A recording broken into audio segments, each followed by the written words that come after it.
Differentiability. अरे आसपास वालों का तो मेरे को लगता है कि शायद एमओडी भी खत्म हो गया,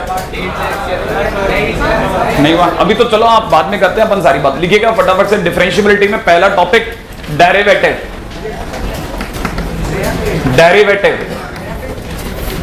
हाँ बिल्कुल नया पेज, ऑब्वियस सी बात है। हाँ नहीं वो एक ही है हमारे लिए। हाँ भाई लिखिएगा फटाफट से डेरिवेटिव। चालू करें भाई। देखिए साहब डेरिवेटिव का मतलब समझ लेना भाई, पहली चीज ये याद कर लें कि derivative is equal to differential coefficient. Differential coefficient सबसे पहले आदमी भाषा पे काबू करता है कि कोई बड़े बड़े गिटर पिटर शब्द बोल करके उसको हैरान ना कर दे। कोई बहुत सी बकवास सी बात को इतने अच्छे तरीके से पेश किया, ठीक है ना, वो जैसे मेनू में होता है ना, बाद में आपको बता रहा है साला छाछ दी है इसने, इतनी देर छाछ दे के गया है बेवकूफ, क्या बोल रहा था पता नहीं, मेरे को समझ नहीं आया। वो व्हाइट कलर का ये और वो विद गार्निश दिस दैट, और ये छाछ दिए सही है। तो आपको सबसे पहले क्या भाषा पे काबू करना पड़ता है, ठीक है, हाँ, ताकि आपको कोई 500 रुपए की चेपी ना लगा दे, समझ रहे ना, हाँ ठीक है। और ये क्या 500 की चेपी लगा गया तो कुछ नहीं मिला, छाछ देके गया 500 रुपए में, ठीक है। हाँ वो पता नहीं एक जलता हुआ ऐसा धुआं धुआं फैला के लाते हैं, बाद में ये चावल सिजलर,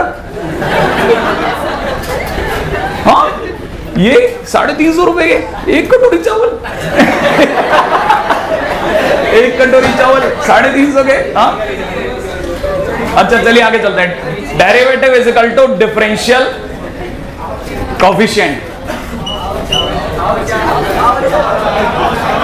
अरे हाँ आजकल तो वो आने लग गया ना, देखा होगा आपने, एक वीडियो देखा मैंने कल परसों किसी के अंदर, जिसमें वो चावल जो होता है ना उसको साउथ इंडियन है कुछ लोग ऐसे ऐसे करके, ठीक है ना, और फिर बाद में पता चला यूं करा बॉल की तरह उछलने लग गया। वो तो बॉल है, वो तो प्लास्टिक है, प्लास्टिक के चावल आ गए ना आजकल मार्केट में। आप पता नहीं कितने कटोरी खाते थे, आप दिमाग मत लगाओ, ठीक है।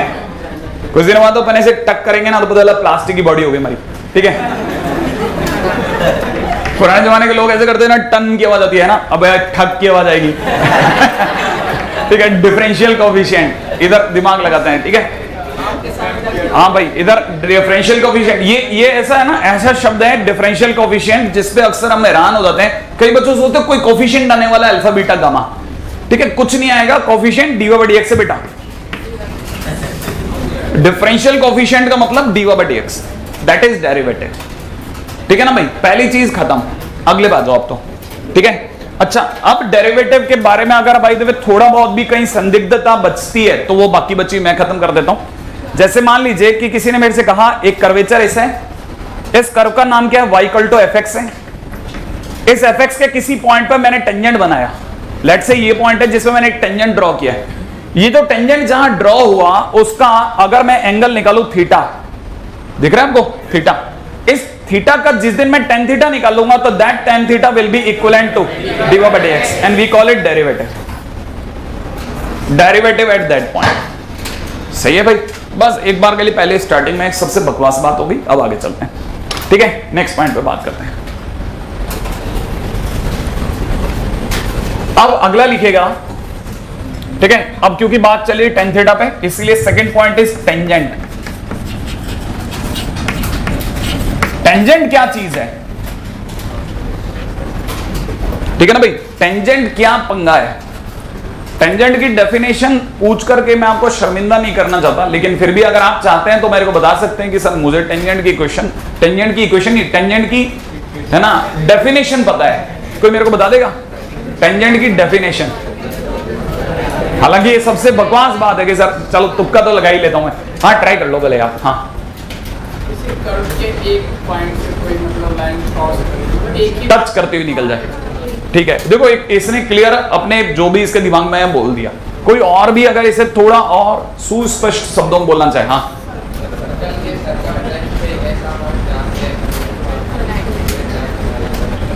अच्छा ये थोड़ा ये सर्कल पे बैठो, अब और कोई भी किसी भी कर्वेचर के लिए चलेगा या नहीं चलेगा, किसी भी कर्वेचर के लिए चलेगा, हाँ बोलो तुम्हारे दिमाग में क्या है। बिल्कुल नॉर्मल के परपेंडिकुलर जो भी लाइन होगी दैट विल बी टेंजेंट, अब मैं आपके सामने एक ऐसी डेफिनेशन बोलूंगा जो आपको कभी सोचने में नहीं आई होगी, ठीक है ना भाई। एक्चुअल में जैसे एक कर्वेचर है, अगर मुझे इसके किसी भी पॉइंट पे, लेट्स से इस पॉइंट पर अगर मुझे टेंजेंट बनाना है तो मुझे क्या करना पड़ेगा वो समझना भाई। सबसे पहले मैं आपके सामने इस पॉइंट से ऐसे एक लाइन गुजारता हूं। जैसे मैं इस तरह की एक लाइन गुजारूंगा जो इनफाइनाइट लेंथ की होगी, यू कॉल इट सीकेंट, आप इसे सीकेंट बोलेंगे, हाँ या ना। अब मैं इसी पॉइंट पे से हिंज करके सीकेंट को थोड़ा नीचे की तरफ फोर्स देता हूं। अगर मैंने इसे नीचे की तरफ फोर्स दिया तो आपको पता है धीरे धीरे बाहर की तरफ आनी चालू हो जाएगी, और एक पॉइंट ऐसा आएगा जब ये बिल्कुल इससे टच करती हुई गुजर जाएगी। क्या आप ये बात समझ गए? इस दौरान ये कई और फेजेस से गुजरेगी, जब तक ये इसको क्रॉस कर रही तब तक ये सीकेंट रही, और एक पॉइंट ऐसा आएगा जब ये टेंजेंट बन जाएगी। अगर मैंने उससे ज्यादा कर दिया तो दोबारा पीछे वाली साइड से सीकेंट बन जाएगी। क्या मेरी बात समझ गए? तो tangent is nothing but limiting case of secant. Limiting case, बिल्कुल लास्ट पॉइंट जो होता है ना किसी भी सीकेंट का, दैट इज टेंजेंट। एक नई डेफिनेशन आपके दिमाग में भरनी है, लिख लीजिएगा। Tangent is limiting case of secant. क्या आपके दिमाग में ये बात जम गई? आगे चलते हैं। Tangent is limiting case of secant, ठीक है। नेक्स्ट पॉइंट पे आता हूं।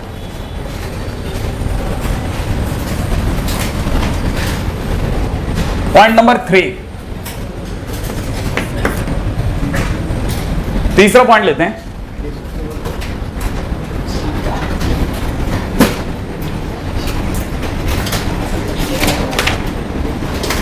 हाँ भाई, नेक्स्ट पॉइंट है classical definition of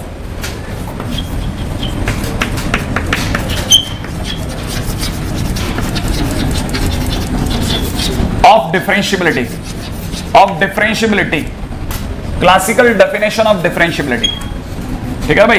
classical definition of differentiability. Differentiability की क्लासिकल डेफिनेशन, ऐसा कोई क्लासिकल नहीं है, ये एक्चुअल में पुराने जमाने में लोगों ने सोच करके दिमाग लगाया, उसी को हम लोग आगे बढ़ा रहे हैं, ठीक है ना। एकदम सीधे सीधे शब्दों में रख रहा हूं अपनी बात को, क्योंकि मेरे को पता है जितना ज्यादा मैं कॉम्प्लेक्स करूंगा, ये ऑलरेडी कॉम्प्लेक्स है, तो कहीं घूम ना जाओ, ठीक है ना। ये कर्वेचर पड़ा है, थोड़ा उधर भी बढ़ा देता हूं, ठीक है। ये कर्वेचर है, इसके किसी पॉइंट पर हम लोगों ने वही सीकेंट वाला गेम खेला, ठीक है। मैंने एक सीकेंट ये खींची, ठीक है, ये एक सीकेंट है। Let's say this point is, अगर by the way X axis पे देखा जाए तो it is X is equal to A. ये वाला पॉइंट क्या है? X is equal to A. मैंने धीरे धीरे इस पॉइंट पे इसको टर्न कराना चालू करा। जब मैं इसको टर्न कराते कराते बिल्कुल इसको लास्ट पॉइंट तक ले आया हूंगा, ठीक है ना। जब मैं इसको लास्ट पॉइंट तक ले आया हूंगा तो ये कुछ इस तरह से जा रहा होगा। इसके जस्ट बाद में ये हल्का सा भी इधर करते ही बाहर आ जाएगा और टेंजेंट बन जाएगा।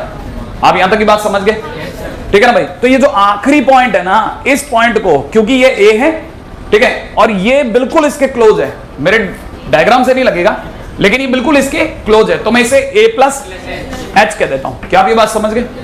अच्छा, अभी आप मेरे को बता दो, मैं इस पॉइंट के राइट में खड़ा हूं या लेफ्ट में खड़ा हूं? राइट में खड़ा हूं, इसलिए जो भी मेरी तरफ से जो टेंजेंट बनेगी वो राइट एंड टेंजेंट कहलाएगी। क्या आप मेरी बात समझ रहे हैं? और टेंजेंट माने डेरिवेटिव होता है, क्योंकि tan थीटा इज डेरिवेटिव। तो ये राइट एंड डेरिवेटिव की बात कर रहा हूं, जो भी मैं कर रहा हूं। क्या आप मेरी बात यहां तक भी समझ रहे हैं? अगर आप tan थीटा की बात भी समझ रहे हैं तो मैं अब आपके सामने दूसरी बात रखता हूं। आपको पता होना चाहिए मेरे लिए कर्वेचर आज भी y इक्वल टू fx है। तो अगर मैं x की जगह a रखता हूं तो इस पॉइंट के कोऑर्डिनेट चमचमाते हुए a, f ऑफ a। क्या आपको बात समझ में आई? x की जगह a और y की जगह f a। तो इस पॉइंट के कोऑर्डिनेट जो हैं वो मेरे को क्या दिखने लग गए? a plus H f of a plus H. यहां तक किसी को तकलीफ हो तो बोलिए। क्या आपको यहां तक की बात पकड़ में आ गई? अगर आपको यहां तक की बात पकड़ में आ गई तो बस इसका जो भी हल्का सा भी मैंने इसको हल्का सा भी ट्विस्ट किया, ट्विस्ट करते ही अब ये टेंजेंट बन जाएगी, और वो राइट साइड की टेंजेंट होगी, इसलिए मैं उसे राइट एंड टेंजेंट या राइट एंड डेरिवेटिव नाम दूंगा। बड़े ध्यान से मेरे शब्दों पे गौर करना, आप याद करते रहना भाई कि क्या क्या बोला। तो आप में से किसी को अगर एतराज नहीं हो, ये साइड लिख ली ना आपने? हाँ भाई, अगर मैं बात कर रहा हूं किसकी? राइट एंड डेरिवेटिव, लिख दो भाई। राइट एंड डेरिवेटिव को मैं नाम दे रहा हूं, राइट एंड डेरिवेटिव को RHD ले लूं। अच्छा, अब मैंने राइट एंड टेंजेंट की बात करी तो मैं आपके सामने लिख रहा हूं, बड़े ध्यान से सुनना। क्यों? क्योंकि मैं लिमिटिंग केस की बात कर रहा हूं। tan theta is limiting case of secant, ठीक है। तो मैं आपके सामने पहले लिखता हूं लिमिट s टेंड्स टू 0, अब धीरे धीरे एच को मैं जीरो की तरफ लेके जा रहा हूं, क्योंकि ये जो गैप है ना यही एच है, नहीं है आपको समझ में? याद है ये ए है, ये ए प्लस एच है, इसका मतलब ये गैप एच है। जैसे जैसे मैं एच को जीरो की तरफ ले जाऊंगा ये धीरे धीरे बाहर आ जाएगा। क्या अभी बात समझ गए? जिस दिन ये बाहर आ जाएगा एच बिल्कुल इसके क्लोज आ चुका होगा, नहीं है आपको मेरी बात समझ में? बिल्कुल इसके क्लोज आ जाएगा और एक बिल्कुल ऐसा पॉइंट होगा जहां पे ये दोनों बिल्कुल बराबर हो गए। अभी भी नहीं आया, ये ए प्लस एच सरकता जा रहा है धीरे धीरे। पहले ये ए प्लस एच यहां था, फिर ये प्लस एच यहां आ गया। मैं जैसे जैसे इसको सरकाता जा रहा हूं ये धीरे धीरे सरक करके यहां आ जाएगा। एक बीच का केस ऐसा भी हो, लेकिन वो बहुत कॉम्प्लेक्स हो जाएगा डायग्राम में, उसे खराब नहीं करना चाहता। लेकिन आप में से कोई समझ रहा है तो धीरे धीरे आपको पता होगा ये एच मैं धीरे धीरे छोटा करता जा रहा हूं और एक पॉइंट ऐसा आएगा जब ये एच बिल्कुल मिनिमाइज हो जाएगा, एच टेंड्स टू जीरो हो जाएगा। यहां तक की बात समझ में आ गई? अच्छा, अगर आपको ये समझ में आ गया तो limit h tends to zero. अब मैं जो लिख रहा हूं वो सोचना, ये लिखा जा रहा है F A plus H minus में F of A divide by नीचे A plus H minus A. ये क्या लिख दिया मैंने? किसी को स्ट्राइक करा? मैंने लिखा y2 minus y1 upon x2 minus x1। क्या आपको याद है टेन थीटा का फार्मूला? बस मैंने वही लिखा है। लेकिन थोड़ी देर बाद आप मेरे को कहोगे सर ये हटा लो आप। क्या आपको बात पता चली? मैंने y2 minus y1 upon x2 minus x1 ही लिखा है और ये जो भी आया मेरे लिए फार्मूला बन गया life long. f of a plus h minus में कितना f ऑफ a और डिवाइड बाई नीचे कितना h। अगर आप यहां से समझ गए तो बहुत बढ़िया। अब मैं दूसरी साइड से समझा रहा हूं, वो भी समझना आप। रेडी है ना? अगर मैं इस साइड की सेकंड लेता तो सेकंड ये होती, सही भाई। फिर थोड़ी देर बाद मैं इसको भी सरकाता, अगर मैं इसे सरकाता तो धीरे धीरे ये सरकते सरकते यहां आ जाती, सही है। मैं इस पॉइंट को थोड़ी सी देर के लिए आपको गिना दूं, ये वाला point is a minus H. और जैसे ही मैं थोड़ा भी बाहर लेके जाऊंगा मुझे पता चलेगा ये एक टाइम ऐसा आएगा जब ये ऐसे जाने लग जाएगी। क्या आप ये बात समझ गए? नहीं आया? अब अगर आपने ध्यान से देखा तो इसके जस्ट नीचे एक पिंक कलर की लाइन भी है जो कि इस वाले की लाइन थी। इसका मतलब ये लाइन और येलो वाली लाइन एक ही हो गई। ये दोनों लाइनें कैसी हो गई? एक ही हो गई, एक ही बन गई। माने इधर का टेंजेंट और इधर का टेंजेंट दोनों बराबर आ गए। अगर आपको ये बात समझ आ गई इसका मतलब ये कि इधर वाले टेंजेंट की स्लोप और इधर वाले टेंजेंट की स्लोप इक्वल होगी। खैर फिलहाल इतनी गहराई में बातें ना तो आपको पसंद है ना मुझे, ठीक है। ये तो हो गया a minus H.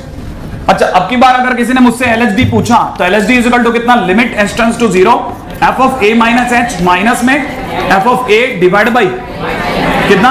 a minus h minus a। कितने लोगों को यह पता है कि यहां पर इस पॉइंट के कोऑर्डिनेट क्या क्या है?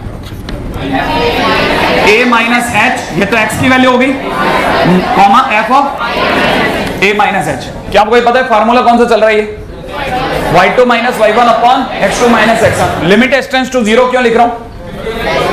h को मिनिमाइज करने के लिए, ताकि हम बाहर आ जाए, राइट है। और ये a और a कैंसिल आउट हो गए, इसलिए मेरे को क्या पता चल रहा है? Limit h tends to zero f of a minus h minus में f of a divide by minus h। और अपने को इस माइनस h को बना के रखना हमेशा, h कभी मत होने देना, ठीक है। इस माइनस h को बना के रखना। और आगे से हम लोगों के लिए पहले यहां तक डायग्राम पहले कॉपी कर लो, फिर ताकि मैं अपनी बात कर दूं।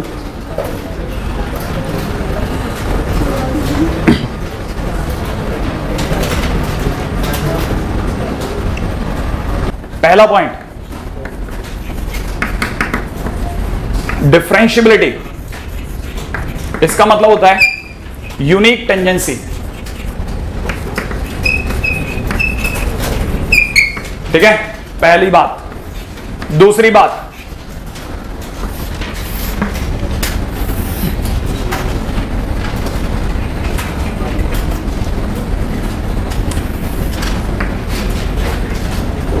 हाँ भाई, कितने लोग मेरे को इसमें बता देंगे ये कितनी लाइन है? दो। एक इधर का टेंजेंट, एक इधर का टेंजेंट, लेकिन दोनों की स्लोप बराबर है। दोनों की स्लोप बराबर है, पता ही नहीं चल रहा है एक ही लाइन दिख रही। क्या आपको ये बात समझ में आई? जिसमें जो इधर की लाइन है, ठीक है, वो है RHD, सही भाई। और जो इधर की लाइन है वो है LHD। तो LHD is equal to RHD, ठीक है। LHD is equal to RHD। तो कहना मतलब ये कि किसी भी एक पॉइंट पर एक टेंजेंट का बनना, इसका मतलब फंक्शन इज डिफरेंशिएबल, ठीक है। मैंने ये लिखा है, डिफरेंशिएबिलिटी का मतलब होता है यूनिक टेंजेंसी, ठीक है।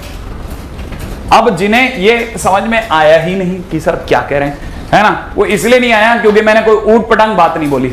जैसे ही मैं कोई उल्टी बात बोलूंगा ये बात तुरंत समझ में आ जाएगी। कैसे आएगी देखें। जैसे मान लीजिए किसी ने मेरे को कहा कि सर sin x का ग्राफ, मॉड sin x के जैसा ग्राफ एक मैं बना रहा हूं, आप में से कोई मेरे को बताएगा इस पॉइंट पर अगर मैं टेंजेंट बनाता हूं तो इस कर्व के सारे जाएगा, और अगर मैं इस कर्व के सारे बनाता हूं तो यूं जाएगा। कोई मेरे को बताएगा एक ही पॉइंट पर कितने टेंजेंट बन गए, 2 टेंजेंट बन गए, जिसमें ये वाला साइड इज RHD और ये वाला साइड इज LHD। क्या ये दोनों इक्वल है? क्या ये दोनों की स्लोप इक्वल है क्या? तो आप यहां पे कह दो कि LHD is not equal to RHD, hence function is not differentiable. कहने मतलब फंक्शन इज नॉट डिफरेंशिएबल। और अगर फंक्शन अपने आप में डिफरेंशिएबल नहीं है, इसका मतलब LHD is not equal to RHD। इसीलिए हम लोग इसे शार्प कह करके काम चला लेते हैं। गरीब बच्चों कहते हैं तो शार्प याद कर को 2 टेंजेंट याद करता है, ठीक है ना। हाँ भाई, लास्ट पॉइंट है ना, कुछ नहीं, बस मेरे को तो सिर्फ इतना से याद दिलाना है, ठीक है। RHD को हम लोग एक मिनट के लिए बस थोड़ा सा मेरे को बताया, आप भी उतनी जल्दी में जितनी जल्दी में। RHD को हम लोग f'(a+) बोलते हैं, ध्यान से सुन लेना भाई। RHD को क्या बोलते हैं? f'(a+) का नाम सुनते हैं आप लिखना सीख जाओ। Limit s tends to 0 f of a plus h minus f of a divide by h। ये फार्मूला है, रटना है। चैप्टर यही है, ये नहीं कि इसके सिवा सब कुछ याद है सर मेरे को। यही है LHD बोले तो f'(a) विद नोटेशन याद रखना है, ठीक है। f'(a) limit s tends to 0 f of a minus h, minus में f of a divide by minus h। सही है। अच्छा एक और बात, पॉइंट नंबर, ये तो बात 4, point number 5, if function is differentiable at x is equal to a, अगर कोई भी function x is equal to a पे डिफरेंशिएबल है तो LHD is equal to RHD is equal to f'(a) होगा। ये f'(a) कौन आ गया? ठीक है, डेरिवेटिव। इसका मतलब f'(a) का कोई फार्मूला है क्या? नहीं, इसका कोई फार्मूला नहीं है। ये दोनों के बराबर इनमें से किसी का भी फार्मूला ले लेता है। कल को कोई बोले f'(a) का क्या फार्मूला है, तो नॉर्मली लोग RHD को प्रेफर करते हैं क्योंकि इसमें प्लस आता है ना, लोगों को अच्छा लगता है। नीचे माइनस अच्छा नहीं लगता, बहुत देर तक क्रिकेट माइनस हटा दूं क्या, ठीक है ना। तो इसीलिए उसको रोक के रखते हैं कि f'(a) की जरूरत पड़े f'(a+) ले लेना बेटा काम में। समझ में आया? f'(a) बोले तो इतना, लेकिन कुछ लोग क्रांतिकारी होते हैं ना जो, ठीक है, वो याद रखें ये क्रांतिकारी फार्मूला है साहब। लिटरली से मैं यही नाम से पुकारता हूं कई सालों से, ठीक है, क्रांतिकारी फार्मूला। ये क्या है सुनो आप, f'(a) का एक और फार्मूला भी है लेकिन वो हिडन है, ये किसी जगह जबरदस्त काम आता है। f'(a) is equal to the limit x tends to a fx minus f of a divide by x minus a। ये कैसे आया, ठीक है, सुनना और समझना। आप में से कितने लोगों को पता है x की जगह मुझे क्या रखना है? a। x की जगह ये रखो, क्या बन गया? fa minus fa। नीचे x की जगह ये रखो, 0 बाय 0 में क्या करते हैं? लॉपिटल। इसका डिफरेंशिएशन f'(x), इसका डिफरेंशिएशन 0 0 0 कांस्टेंट है ना, इसका डिफरेंशिएशन, और इसका 0। तो क्या बचा? f'(x) और x की जगह a, क्या बन गया? वो भी उधर लिखा है। आया समझ में? तो कई बार हम लोग ये फार्मूला यूज करेंगे, लेकिन ये फार्मूला वो नहीं है f'(a) का, और जो एक्चुअल फार्मूला वो ये है, लेकिन यूज ये भी IIT इसको जबरदस्त यूज करता है। उसको पता है बुक्स में नॉर्मली नहीं मिलता, लेकिन वो यूज करता है। क्यों? क्योंकि उसे पता है क्वेश्चंस में मिलता है कहीं ना कहीं। याद रखना, इंपॉर्टेंट इक्वल है दोनों। हालांकि हमारी शीट पूरी f'(a) इक्वल टू इस पे रन हो जाएगी, लेकिन IIT शैतान है, उसे IQ वाले बच्चों की तलाश है, ठीक है ना भाई। हाँ, तो याद रखना ये भी काम की चीज है, ठीक है। क्रांतिकारी फार्मूला हो गया, बाकी शेष अपन बाद में करते हैं।